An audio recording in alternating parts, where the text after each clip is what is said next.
If you're a hustler trying to hustle, or you're a girl, you're a boy, you're trying to come abroad to hustle for your life, this video is for you. If not, just scroll. Yeah, because there are certain habits and there are certain things we need to culture. Many people don't tell us. We are not aware of. No one told me this, but I'm going to give you guys for free. I mean for free, because before I realized these things, I made a lot of mistakes. I had a lot of sleepless night. I was depressed. I cried. There were so many ups and down moments in my life, so many mood swings in my life. So I was like, I have to share this. So if you want to come, like you're traveling or you're already here, and you face difficulties in sleeping, difficulties in certain things, there are things I want you to do for yourself 2026. So I want you to take a pen and paper, because I'm here with my book also. I jot some things down. I'm holding my book because I don't want to forget any little details. Number one on the list: cut off some family members. Yes, it's very okay to cut off family members when you're still trying to hustle. There are some family members that they want to just pull you back. They don't care how hard life is out here. They just demand for money.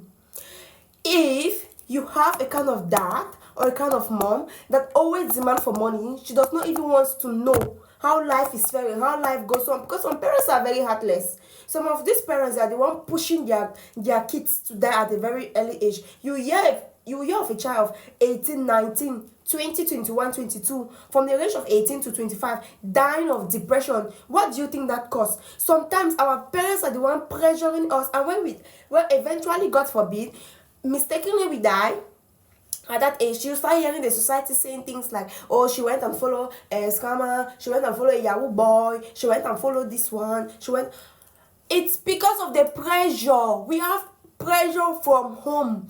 You are working in a foreign country, you know nothing about that foreign country. You're still trying to pick up yourself, you're still trying to survive. Sometimes we fight silent battle. There's a lot of racism outside here.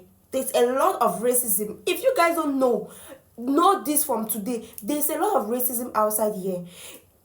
There are times that you even go for a search of a job and they'll prefer to give someone that is less qualified than you and does not even have the skill you have, just because you're a black. So parents, please stop pressuring your kids. And also, if you have this kind of parent, block them. You unblock them later, and when you start giving them money, they will forgive you. Be it your parent, be it your uncle, your auntie, your sisters, your block. Number two, you see these friends that when you tell them about your problem or you try to explain things to them, they will say, oh, but but why you say you're suffering? I wish I was in your place. Okay, if you're suffering, then come back to Cameroon now. Block that person.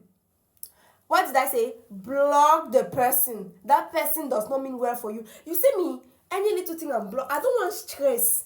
When I just see that your goals and my goals don't go that, they don't align together. If I say you're someone that when I come to you, like I come to you to talk about something, and you advice that you think you can give me is come back to Cameroon or go back to my country, I will just block you, because I just feel like you're not wishing well for me.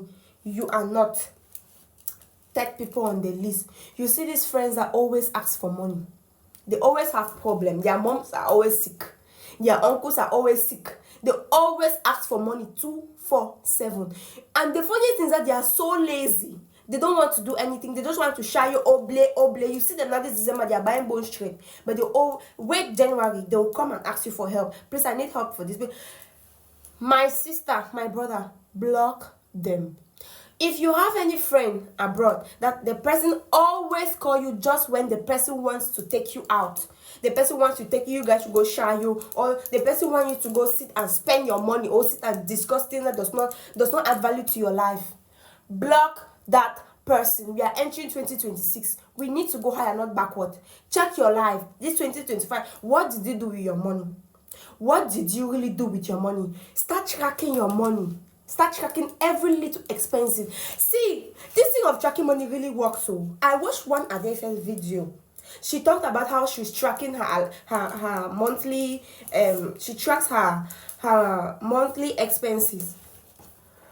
And I was like, let me just try this. Do you know how much I spent on button? Do you know how much I spent on like removing money, like 10 dirham, 10 dirham, 10 dirham, 10 dirham from button, just to activate, like recharge extra data when my monthly allowance, my monthly data, the subscription for that day get finished because I use it too much. I just say, okay, let me just move 10 dirham and activate again for that day. Then I checked, I think it was last month I did that. I checked. You know how much I spent? Mind you, my salary is 1,500. I spent 300 dirham for extra data.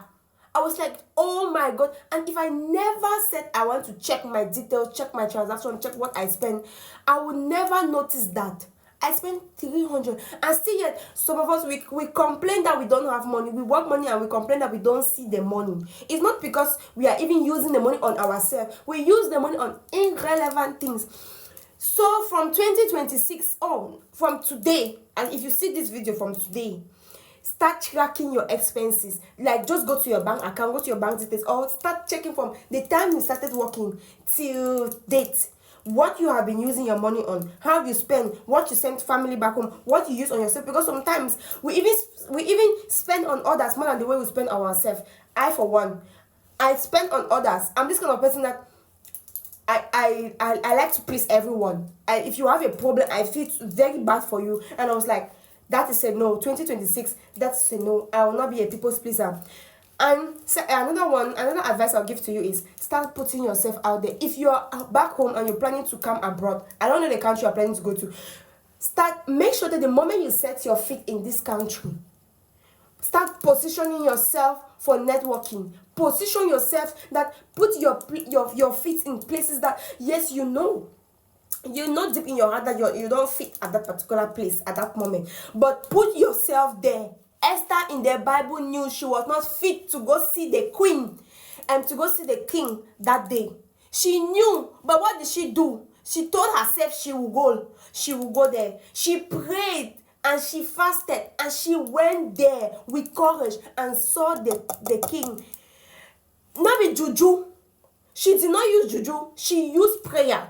So before you go anywhere, or before you set your foot to any conference that you have paid, or any seminar, pray and tell God that God should position you in places you will meet great people. Not just great people, not just go and shake hands. Great people that will see the value in you. And last but not the least, make sure you add value into your life. People value. People see value. When you talk, people see value. Yes, people see value in you through your talk. Don't go, hey, my family. They don't want to know about your family problem. They don't want to know about your past life. They don't care.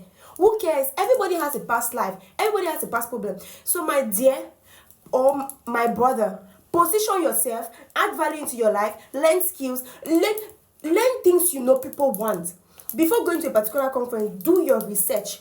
Tell yourself, okay, this particular set of people, they want this, I can offer them this. Make sure you learn those things. Learn those things before you. So, for now, those are the things I can advise you on for now. So, in my next video, I will be dropping a post on how to get a job if you're back home, or if you're still here in Dubai, how to get a job here and what kind of job you should apply for. And if you're trying to elevate your skills, what kind of skill you can learn. That one will be in my other video. So leave a comment about your own thought, and if you have any suggestion to add, just drop a comment. Thank you.